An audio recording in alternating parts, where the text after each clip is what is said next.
Hey guys, it's me, Lily Rose, the admin here at Encouragement Corner on Facebook, and we are continuing on today in the book of Judges, chapter 11.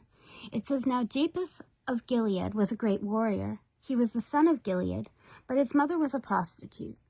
Gilead's wife also had several sons, and when these half-brothers grew up, they chased Japheth off the land.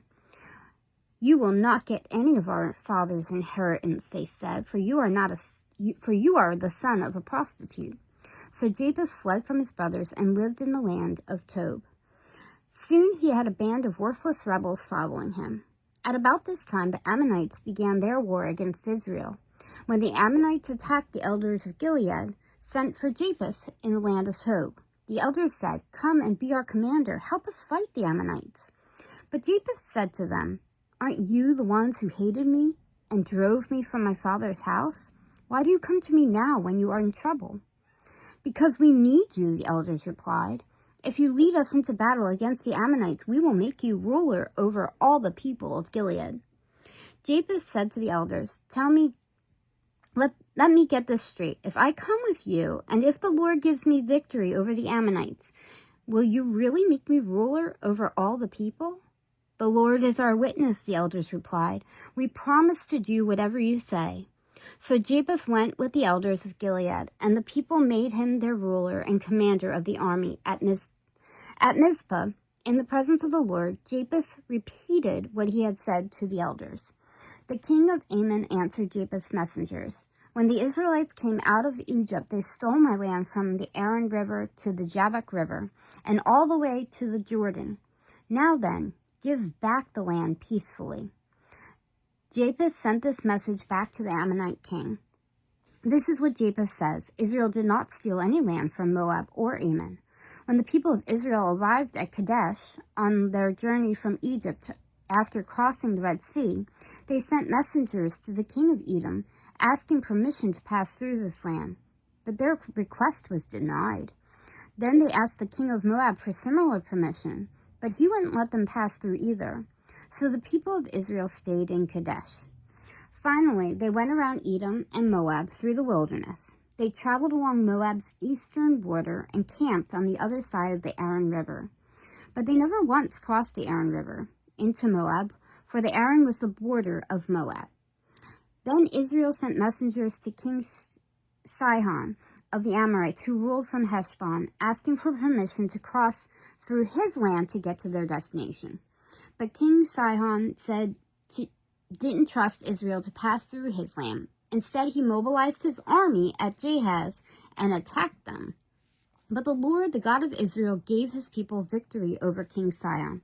So Israel took control of all the land of the Amorites who lived in that region, from the Arnon River to the Jabbok River, and from the eastern wilderness to the Jordan. So you see, it was the Lord, the God of Israel, who took away the land from the Amorites and gave it to Israel. Why then should we give it back to you? You keep whatever your God, Chesmas, gives you, and we'll keep whatever the Lord our God gives us. Are you any better than Balak, son of Zippor, king of Moab? Did he try to make a case against Israel for disputed land? Did he go to war against them? Israel has been living here for 300 years, inhabiting Heshbon and its surrounding settlements, all the way to Aroer, into the settlements and in all the towns along the Arnon River. Why have you made no effort to recover it until now? Therefore, I have not sinned against you. Rather, you have wronged me by attacking me. Let the Lord, who is judge, decide today which of us is right, Israel or Ammon. But the king of Ammon paid no attention to Japheth's message. At that time, the Spirit of the Lord came upon Japheth, and he went throughout the land of Gilead and Manasseh, including Mizpah in Gilead, and from there he led an army against the Ammonites. And Japheth made a vow to the Lord. He said, If you give me victory over the Ammonites, I will give to the Lord whatever comes out of my house to meet me when I return in triumph. I will sacrifice it as a burnt offering. So Japheth led his army against the Ammonites, and the Lord gave him victory. He crushed the Ammonites, devastating about 20 towns from Aroer to an area near Minnith, and as far away as Abel Kerim. In this way, Israel defeated the Ammonites. When Japheth returned home to Mizpah, his daughter came out to meet him, playing on a tambourine and dancing for joy. She was his one and only child, and he had no other sons or daughters.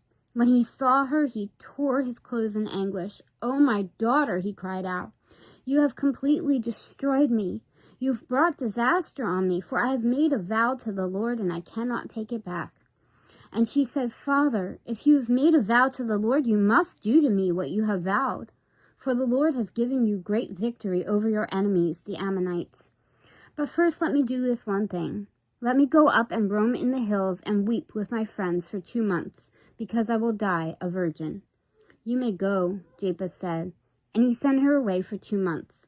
She and her friends went into the hills and wept because she would never have children.